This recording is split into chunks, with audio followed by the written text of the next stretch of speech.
जय जवान जय किसान। सभी साथियों को गुड मॉर्निंग एंड मेरे प्यार भरा नमस्कार।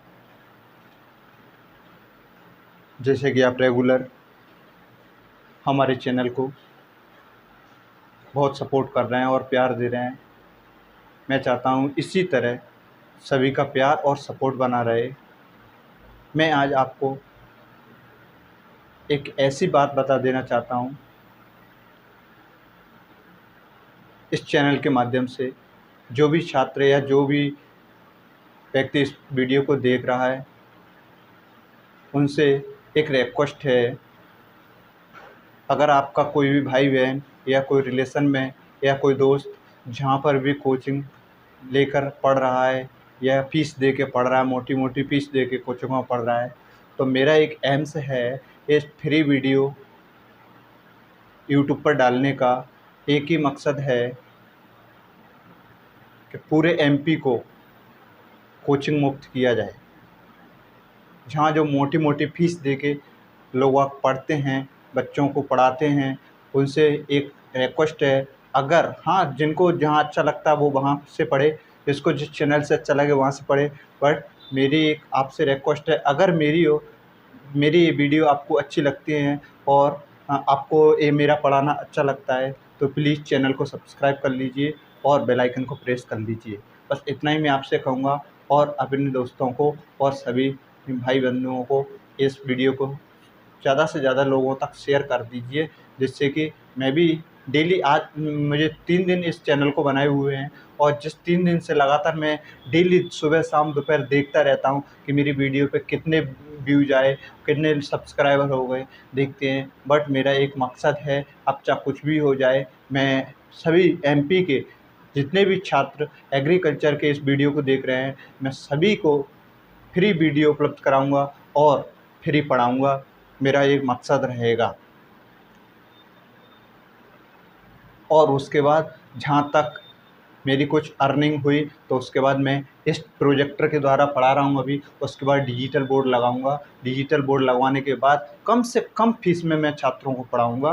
तो प्लीज़ इस वीडियो को जो छात्र कृषि का देख रहा है अपन अंत तक देखें और पिछली वीडियो देखने के लिए चैनल पर जाएं और चैप्टर वाइज जो कितनी क्लास हो गई है इस चैप्टर की वो देखें जाके, और उनको सीक्वेंस वाइज पढ़ लें, जिससे आपका भी सिलेबस कवर हो जाए। ठीक है, चलिए देखते हैं कल हम कहाँ पर पढ़ रहे थे और कहाँ तक पढ़ा था हमने। चलिए देखते हैं कहाँ तक पढ़ाया था मैंने, कल आपको बता देता हूँ। हमने क्वेश्चन पढ़ लिए थे कल 10 क्वेश्चन तक हमारे हो गए, 2 क्लासें हो गई। इसमें हमने पढ़ लिया था कि प्रकाश के परावर्तन से आप क्या समझते हैं। चलिए नेक्स्ट क्लास में आज पढ़ते हैं। आज हमारी तीसरी क्लास है। इस तीसरी क्लास में हम पढ़ते हैं क्या है, देखते हैं कौन कौन से किस टाइप के क्वेश्चन आने वाले हैं। चलिए नेक्स्ट क्वेश्चन है हमारा प्रश्न नंबर 11। क्वेश्चन नंबर 11, दर्शन कोण से आप क्या समझते हैं। दर्शन कोण से आप क्या समझते हैं। उसके बाद में आंसर लिख के हेडिंग डालिए आप। दर्शन कोण, या इंग्लिश मीडियम के छात्र हैं तो वो लिख सकते हैं इंग्लिश में विजुअल एंगल। इसको दर्शन कोण को इंग्लिश में क्या कहते हैं, विजुअल एंगल। आप देखते हैं विजुअल एंगल होता क्या है, दर्शन कोण होता क्या है। चलिए परिभाषा को समझते हैं। किसी वस्तु के द्वारा नेत्र पर बनने वाले कोण को ही, किसी वस्तु द्वारा नेत्र पर बनने वाले कोण को ही दर्शन कोण कहते हैं। किसी वस्तु द्वारा नेत्र पर बनने वाले कोण को ही दर्शन कोण कहते हैं। यही इसकी परिभाषा हो गई कि दर्शन कोण क्या होता है। किसी वस्तु द्वारा नेत्र पर बनने वाले कोण को ही हम क्या कहते हैं, दर्शन कोण कहते हैं। क्या कहते हैं, दर्शन कोण कहते हैं। सामान्यतः दर्शन कोण का मान वस्तु के आकार के समानुपाती होता है। सामान्यतः दर्शन कोण का मान वस्तु के आकार के समानुपाती होता है। जैसे कि जैसे जैसे वस्तु का आकार जितना बड़ा होगा दर्शन कोण का मान उतना ही अधिक होगा। समानुपाती का मतलब समझते हो, जो एक चीज़ बढ़ती है तो उसके साथ दूसरी चीज़ भी बढ़ती है, उसके सामने वाली भी बढ़ती है। एक आगे देखते हैं। और उसके बाद में क्या कर रहा है, अतः दर्शन कोण का मान बढ़ने पर वस्तु का आकार भी बढ़ता है और दर्शन कोण का मान घटने पर वस्तु का आकार भी घटता है। ये 2 नंबर का क्वेश्चन बनता है इस चैप्टर से। तो आपको शॉर्ट एंड स्वीट लिखना है और समझ के लिखना है, ना कि हमें रटना है। रटने वाला कॉलम ख़त्म है आज से, क्योंकि इसीलिए मैं कृषि छात्रों के लिए लेकर आया हूँ ऑनलाइन डिजिटल क्लासेस, जहाँ पर आप कृषि छात्रों को मैं ऑनलाइन क्लास दे रहा हूँ, जिसके माध्यम से स्टूडेंट घर बैठे अपनी क्लास का आनंद उठा सकें। चलिए देखते हैं समझ में आया कि दर्शन कोण क्या होता है। किसी वस्तु द्वारा नेत्र पर बनाए गए कोण को ही दर्शन कोण कहते हैं। सामान्यतः दर्शन कोण का मान वस्तु के आकार के कैसा होता है, समानुपाती होता है। दर्शन कोण का मान बढ़ने पर वस्तु का आकार भी बढ़ता है और दर्शन कोण का मान कम होने पर वस्तु का आकार भी घटता है। चलिए देखते हैं, ये हमारा आई है, क्या ये आई है, और ये हमारा ऑब्जेक्टिव रखा है। क्या रखा है, ये मान लीजिए कोई फूल रखा है। जब आँख से हम इस फ्लावर को देखेंगे, आँख से जब इस फ्लावर को देखेंगे तो क्या क्या क्वेश्चन में क्या कह रहा है, वस्तु द्वारा नेत्र पर बनाए गए कोण का मान दर्शन कोण कहते हैं। वस्तु द्वारा नेत्र पर बनाए गए कोण को दर्शन कोण कहते हैं। इसके द्वारा जब इसको हम देखते हैं तो आँख के अंदर जहाँ हमारा रेटिना पर इसका प्रतिबिंब बनता है, और जब किसी वस्तु को हम आँख से देखते हैं तो आँख के रेटिना पर वस्तु का प्रतिबिंब कैसा दिखाई देता है, उल्टा दिखाई देता है। कैसा दिखाई देता है, उल्टा दिखाई देता है। तो जहाँ पर आपको ये फ्लावर दिखाई दे रहा होगा उल्टा हो गया, तो यहाँ पर उल्टा दिखाई देता है। ठीक है। विजुअल एंगल ऑब्जेक्टिव साइज के समानुपाती होता है और डिस्टेंस के व्युत्क्रमानुपाती होता है। इस बात को याद रखिए कि जो विजुअल एंगल यानी दर्शन कोण हमारा जो होता है वो वस्तु के आकार के समानुपाती होता है, लेकिन उसकी दूरी के व्युत्क्रमानुपाती होता है। मतलब वस्तु जितनी दूर रखी होगी उसका प्रतिबिंब उतना ही छोटा बनेगा। ये उसका समानुपाती और व्युत्क्रमानुपाती संबंध भी आपको मैंने बता दिया है। चलिए नेक्स्ट क्वेश्चन की ओर चलते हैं हम। नेक्स्ट क्वेश्चन है क्वेश्चन नंबर 12, उद्यासन काल किसे कहते हैं। उद्यासन काल किसे कहते हैं, क्वेश्चन आ जाता है उद्यासन काल किसे कहते हैं। चलिए देखते हैं उद्यासन काल क्या होता है। फोटो खींचते समय फोटोग्राफिक फिल्म पर जितने समय के लिए प्रकाश की मात्रा डाली जाती है, यानी फोटो खींचते समय फोटोग्राफिक फिल्म पर जितने समय के लिए प्रकाश की मात्रा डाली जाती है उसे हम उद्यासन काल कहते हैं। काल मीन्स क्या होता है, समय होता है। काल मीन्स यानी क्या होता है, समय होता है। तो उद्यासन काल की परिभाषा क्या होती है, जब फोटोग्राफिक क्या करते हैं, जब हम फोटो खींचते हैं तो फोटोग्राफिक फिल्म पर जितने समय के लिए प्रकाश डाला जाता है उसे हम उद्यासन काल कहते हैं। अतः कैमरे की कार्य करने की क्षमता इसी पर निर्भर करती है, क्योंकि जब कैमरे द्वारा जब हम फोटो खींचते हैं, आपने देखा होगा कैमरे में जो फ्लैश रहता है, जब हम फोटो खींचते हैं तो उस समय फ्लैश जलता है, तो उस समय जो क्या करता है, उद्यासन काल कहलाता है। और जितने समय के लिए वो फ्लैश जला और फोटोग्राफिक फिल्म पर जितने समय के लिए प्रकाश की मात्रा जो पड़ेगी उसे हम उद्यासन काल कहते हैं। आई समझ में, आया समझ में ये क्वेश्चन। चलिए नेक्स्ट क्वेश्चन की ओर चलते हैं हम। अगला क्वेश्चन नंबर हमारा 13 है, नेत्र दृष्टि दोष किसे कहते हैं, दोष कितने प्रकार के होते हैं। नेत्र दृष्टि दोष किसे कहते हैं, दोष कितने प्रकार के होते हैं। अगला क्वेश्चन नंबर 13 है, नेत्र दृष्टि दोष किसे कहते हैं, दोष कितने प्रकार के होते हैं। चलिए देखते हैं नेत्र दृष्टि। बात क्वेश्चन से समझ में आ रही होगी कि नेत्र क्या होता है, नेत्र यानी आँख होता है, दृष्टि यानी क्या होता है, दोष यानी क्या होता है, दोष यानी अवगुण, दृष्टि यानी देखना होता है। नेत्र यानी आँख होता है, दृष्टि यानी देखना होता है, और दोष मीन्स क्या होता है समझते हो, दोष मीन्स यानी विकार होता है या अवगुण होता है। चलिए देखते हैं नेत्र दृष्टि दोष किसे कहते हैं, दोष कितने प्रकार के होते हैं। नेत्र दृष्टि दोष, इसको डिफेक्ट ऑफ विजन बोलते हैं। क्या कहते हैं, डिफेक्ट ऑफ विजन। जब मनुष्य को अपनी आँखों से ठीक प्रकार से दिखाई नहीं देता है, तब नेत्र में होने वाले इस दोष को नेत्र दृष्टि दोष कहते हैं। तब उसे हम नेत्र दृष्टि दोष कहते हैं। तब उसे हम क्या कहते हैं, नेत्र दृष्टि दोष कहते हैं। जब मनुष्य को अपनी आँख से ठीक प्रकार से दिखाई नहीं देता है तब उसको हम नेत्र दृष्टि दोष कहते हैं। उसके बाद में नेत्र दृष्टि दोष कितने प्रकार के होते हैं, दो चार प्रकार के होते हैं। कौन कौन से चारों प्रकार होते हैं? एक होता है निकट दृष्टि दोष, और दूसरा होता है दूर दृष्टि दोष, और अगला होता है जरा दृष्टि दोष, उसके बाद होता है दृष्टि वैषम्य दोष। दोष कितने प्रकार के होते हैं? तीन चार प्रकार के। एक निकट दृष्टि दोष, एक दूर दृष्टि दोष, और एक जरा दृष्टि दोष, और एक दृष्टि वैषम्य दोष। आँख में हमारे चार प्रकार के दोष हो जाते हैं। कहते हैं कि कभी कभी कुछ लोग कहते हैं जिनकी आंखों में कुछ कमी हो जाती है, कोई दोष आ जाता है, कहता है मुझे पास की वस्तु तो साफ दिखाई नहीं देती है यार, दूर की वस्तु साफ दिखाई देती है। कोई कोई कहता है कि मुझे ना तो दूर की दिखाई देती है ना पास की साफ दिखाई देती है। तो इस प्रकार मानव के नेत्र में किसी कमी से, विटामिन की कमी से या किसी की भी कमी से कोई दोष हो जाता है तो उसे हम नेत्र दृष्टि दोष कहते हैं। ये इसकी परिभाषा हो गई। नेत्र दृष्टि दोष कैसे कहते हैं? जब मनुष्य को अपनी आँख से ठीक प्रकाश से दिखाई नहीं देता है तब उसको हम नेत्र दृष्टि दोष कहते हैं। नेत्र दृष्टि दोष चार प्रकार के होते हैं। कौन कौन से होते हैं? निकट दृष्टि दोष होता है, दूरदृष्टि दोष होता है, जरा दृष्टि दोष होता है, और दृष्टि वैषम्य दोष होता है। चलिए चित्र के माध्यम से आप देख सकते हो। Defect of vision here correction, मतलब आँख में कैसे करेक्शन किया जा सकता है, या आँख में कोई निकट दृष्टि दोष हो गया है, या दूर दृष्टि दोष हो गया है, या जरा दृष्टि दोष हो गया है, या दृष्टि वैषम्य दोष हो गया, इनको कैसे निवारण किया जा सकता है या इनको किस प्रकार ठीक किया जा सकता है। चलिए, तो इतना समझ में आ गया। अगला क्वेश्चन की ओर चलते हैं।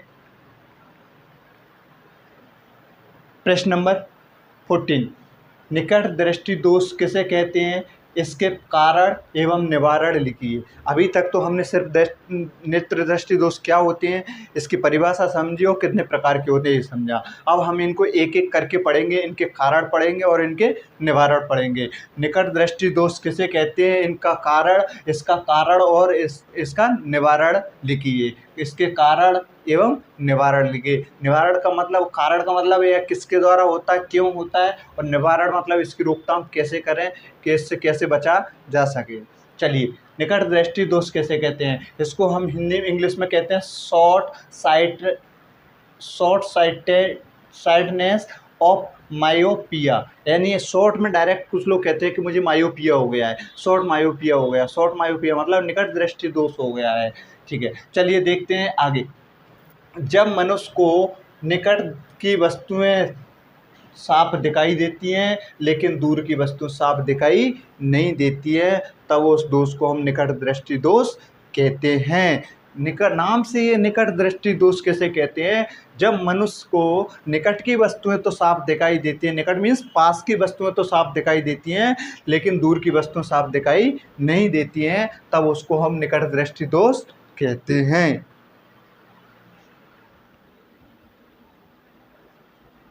चलिए आगे, ये तो परिभाषा हो गई। निकट दृष्टि दोष क्या होता है, जब मनुष्य को निकट की वस्तुएं मतलब पास की वस्तुएं तो साफ दिखाई देती हैं लेकिन दूर की वस्तुएं साफ दिखाई नहीं देती हैं, तब उसको हम निकट दृष्टि दोष कहते हैं। चलिए देखते हैं इसका कारण क्या है, क्यों निकट की वस्तुएं साफ दिखाई नहीं देती हैं और दूर की वस्तुएं साफ दिखाई देती हैं। कारण, नेत्र लेंस तथा रेटिना के बीच की दूरी बढ़ जाना। नेत्र लेंस और रेटिना की यानी वस्तु का प्रतिबिंब कहाँ बनेगा, रेटिना पर बनता है। कहाँ बनता है, रेटिना पर। और देखता है किसके द्वारा है, लेंस के द्वारा दिखता है। नेत्र लेंस और रेटिना के बीच की दूरी बढ़ जाती है और नेत्र लेंस की फोकस दूरी कम हो जाना। नेत्र लेंस की फोकस दूरी कम हो जाना। नेत्र लेंस और रेटिना के बीच की दूरी बढ़ जाएगी या फिर नेत्र लेंस की फोकस दूरी कम हो जाएगी, इस कारण से निकट दृष्टि दोष होता है। इसके निवारण के लिए क्या करेंगे, निकट दृष्टि दोष को दूर करने के लिए अवतल लेंस का प्रयोग करते हैं। किसका प्रयोग करेंगे, अवतल लेंस का प्रयोग करते हैं। तो इसको आपको याद कैसे करना है, अब याद रखना इस बात को, निकट दृष्टि दोष के निवारण के लिए किसका प्रयोग करते हैं और दूर दृष्टि दोष के निवारण के लिए किसका प्रयोग करेंगे। तो निकट में कितने आए, 3 शब्द आए, तो ये 3 है। और हमारा एक होता है दूर दृष्टि दोष। दूर दृष्टि दोष में कितने आते हैं, 2। दूर मतलब 2 शब्द आए, 2 अक्षर आए, और उसमें कितने अक्षर आए, 3। तो बड़े के लिए बड़ा और छोटे के लिए छोटा, क्योंकि यहाँ निकट है, यहाँ अवतल है, वहाँ उत्तल है, वो दूर है। तो निकट के लिए अवतल लेंस का प्रयोग करते हैं और दूर दृष्टि दोष के लिए उत्तल लेंस का प्रयोग करते हैं, क्योंकि उत्तल छोटा होता है अवतल से लिखने में। ठीक है ना, समझ में आई इस बात को। चलो आगे क्वेश्चन में अगले में देख लेंगे। क्वेश्चन नंबर 15 दूरदृष्टि दोष किसे कहते हैं, इसके कारण एवं निवारण लिखिए। दूरदृष्टि दोष किसे कहते हैं, इसके कारण एवं निवारण लिखिए। इसको हम हाइपरमेट्रोपिया कहते हैं। इसको क्या कहते हैं, हाइपरमेट्रोपिया कहते हैं। जब मनुष्य को दूर की वस्तु साफ दिखाई देती हैं, दूरदृष्टि में क्या होता है, जब मनुष्य को दूर की वस्तु साफ दिखाई देती हैं लेकिन पास की वस्तु साफ दिखाई नहीं देती है, लेकिन पास की वस्तु साफ दिखाई नहीं देती है, तो उसको दूरदृष्टि दोष कहते हैं। इसका कारण क्या होगा, नेत्र लेंस और रेटिना के बीच की दूरी कम हो जाती है। उसमें क्या हो रही थी, नेत्र लेंस और रेटिना के बीच की दूरी बढ़ जा रही थी, लेकिन नेत्र की फोकस दूरी कम हो रही थी। इसमें क्या हुआ, नेत्र लेंस और रेटिना के बीच की दूरी कम हो रही है, लेकिन नेत्र लेंस की फोकस दूरी बढ़ जा रही है। नेत्र लेंस की फोकस दूरी बढ़ जाती है, नेत्र लेंस की फोकस दूरी बढ़ जाती है। उसमें नेत्र लेंस की फोकस दूरी कम हो रही थी, इसमें नेत्र लेंस की फोकस दूरी बढ़ रही है। ठीक है, इतना समझ में आएगा। इसका निवारण, इस दोष को दूर करने के लिए उत्तल लेंस का उपयोग किया जाता है। इस दोष को दूर करने के लिए उत्तल लेंस का उपयोग किया जाता है। अगला 16वां क्वेश्चन, जरा दृष्टि दोष किसे कहते हैं, इसके कारण एवं निवारण लिखिए। अगला क्वेश्चन, जरा दृष्टि दोष किसे कहते हैं, इसके कारण एवं निवारण लिखिए।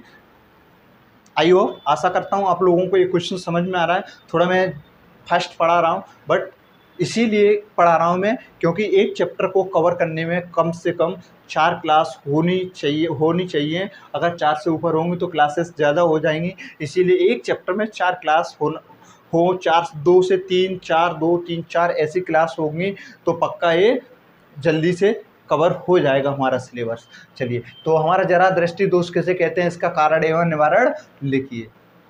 उसका कारण एवं निवारण लिखिए। जरा दृष्टि दोष को हम प्रेस बायोपिया कहते हैं। क्या कहते हैं, प्रेस बायोपिया कहते हैं। इस दोष में मनुष्य को ना तो पास की वस्तुएं साफ दिखाई देती हैं और ना ही दूर की वस्तुएं साफ दिखाई देती हैं, उसको हम जरा दृष्टि दोष कहते हैं। क्या कहते हैं, जरा दृष्टि दोष कहते हैं।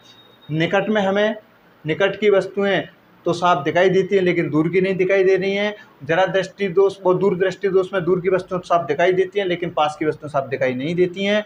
उसके बाद में जरा दृष्टि दोष में क्या होता है, जरा दृष्टि दोष में मनुष्य को ना तो पास की दिखाई देती है ना दूर की वस्तु साफ दिखाई देती है, उसको जरा दृष्टि। इसका कारण क्या होता है, इसका मुख्य कारण होता है नेत्र लेंस की समंजन क्षमता घट जाना। जब मनुष्य को देखा होगा वृद्ध अवस्था में नेत्र की हमारी समंजन क्षमता मतलब देखने की क्षमता खत्म हो जाती है, नेत्र लेंस की समंजन क्षमता खत्म हो जाती है, तो उस समय क्या होता है, हमें ना तो दूर की वस्तु साफ दिखाई देती है ना ही पास की वस्तु दिखाई देती है, तो हमारे आँख में कौन सा दोष हो जाता है, जरा दृष्टि दोष हो जाता है।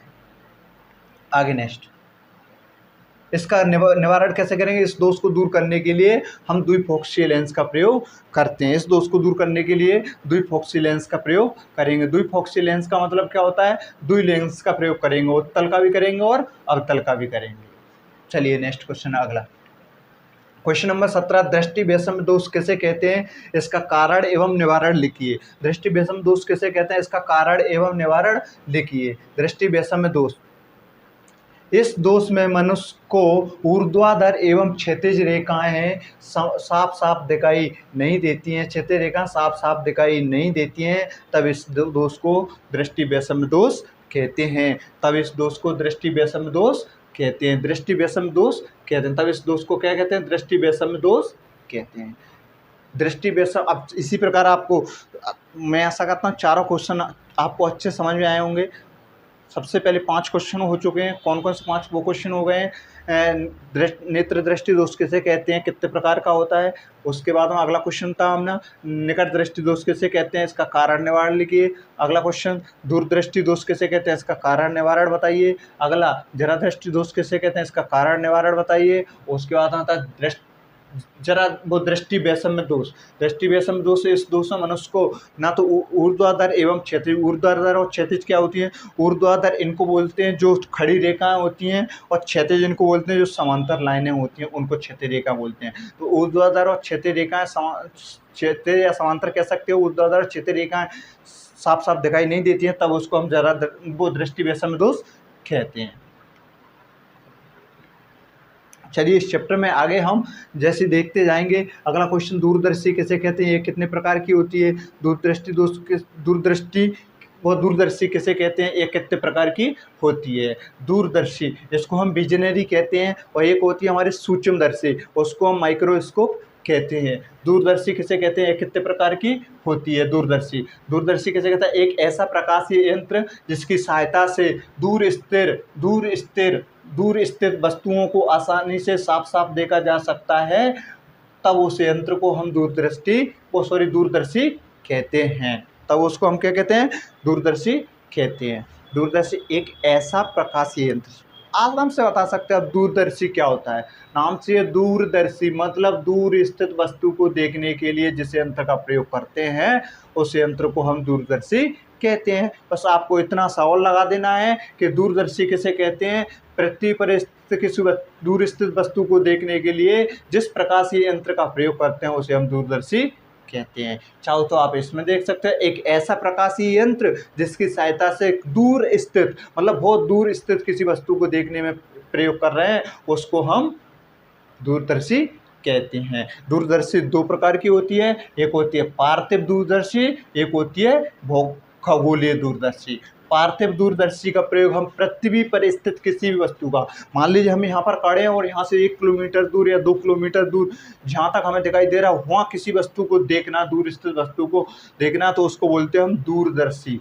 कौन सा दूरदर्शी बोलेंगे उसको, पार्थिव दूरदर्शी। और खगोलीय दूरदर्शी का प्रयोग कहाँ करेंगे, खगोलीय दूरदर्शी का प्रयोग हम आकाश में कहीं पर, आकाश मतलब वायुमंडल में, आकाश में कहीं किसी वस्तु को देखने के लिए हम प्रयोग करते हैं, तब हम खगोलीय दूरदर्शी का प्रयोग करते हैं। तो दूरदर्शी कितने प्रकार की होती है, 2 प्रकार की होती है। विजनरी कितने टाइप की होती है, 2 टाइप की होती है। कौन कौन सी होती है, एक पार्थिव दूरदर्शी होती है और एक खगोलीय दूरदर्शी होती है।